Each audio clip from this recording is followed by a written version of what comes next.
Hi, I'm Mark Creager, President of the American Heart Association, and with me is Dr. Elliott Antman, past President of the American Heart Association. And we're in London at the European Society of Cardiology Congress, where it's been a terrific week. A lot of new information is coming out, particularly at their late-breaking clinical trial sessions, which they call hotline sessions here. Today's hotline session dealt with coronary artery disease with new approaches using biotechnology. And there were several very interesting studies. One using a bioabsorbable cardiac matrix to prevent left ventricular remodeling, and others using a bioresorbable vascular scaffold for treating coronary artery disease. Elliott, you were there. Yes, it was a very interesting session, Mark, and we're going to go through a little bit of this technology, this biotechnology, and we're going to have to explain some terms here. So the study that we want to discuss first is the one that used a bioabsorbable cardiac matrix.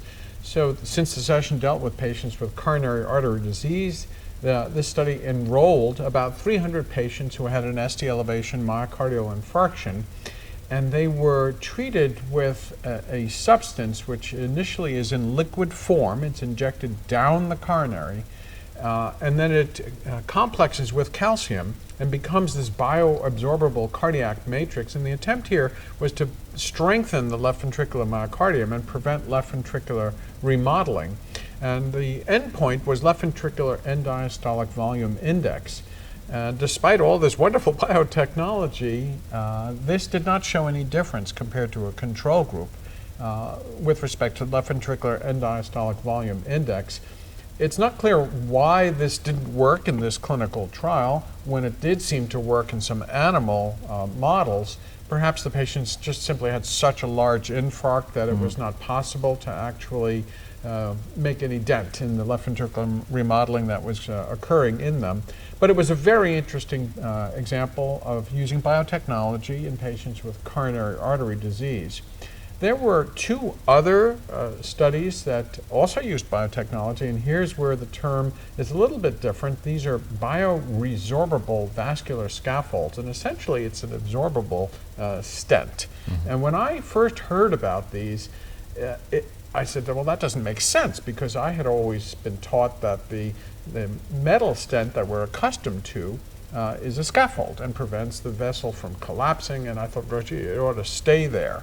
But that's not necessarily true. So these are bioresorbable vascular scaffolds studied in one instance in the Absorb STEMI study, about 200 patients there, and the other in Absorb Japan, where there were about 400 patients studied. And it was the same approach, basically, to use these bioresorbable vascular scaffolds to see whether the intermediate and somewhat longer term follow-up indicated that these were safe to use. And they used measures of restenosis, apposition of the new type of scaffold to the wall of the coronary artery.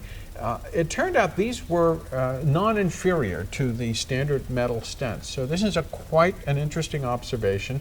So as opposed to the bioabsorbable cardiac matrix, which was not a positive study, these two bioresorbable vascular scaffold studies showed they were non-inferior compared to the metal stents.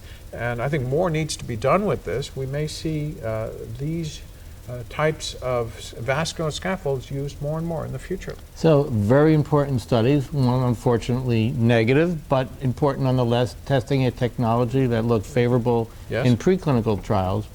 And these other two trials, also important, showing at least safety and comparable efficacy to over the short term to more traditional treatments of coronary artery disease. But we don't know long term yet. And obviously outcome studies will have to take place. Absolutely. And Mark, there's something we really need to emphasize here. With all this excitement about the new approaches with biotechnology, we must not lose sight of the importance of what we know works. The guideline-directed medical therapy, which has now been shown to save lives and prevent recurrent events in patients with coronary artery disease. All of these studies kept that guideline-directed medical therapy in the background. So these are evaluations of new biotechnology on top of that. Right. So we're making advances, we're learning new things, And this field is moving on, and it's certainly going to continue to inform how we take care of patients. Absolutely. It was an exciting day. Right, and it's an exciting meeting, and it's terrific to be here in London this week.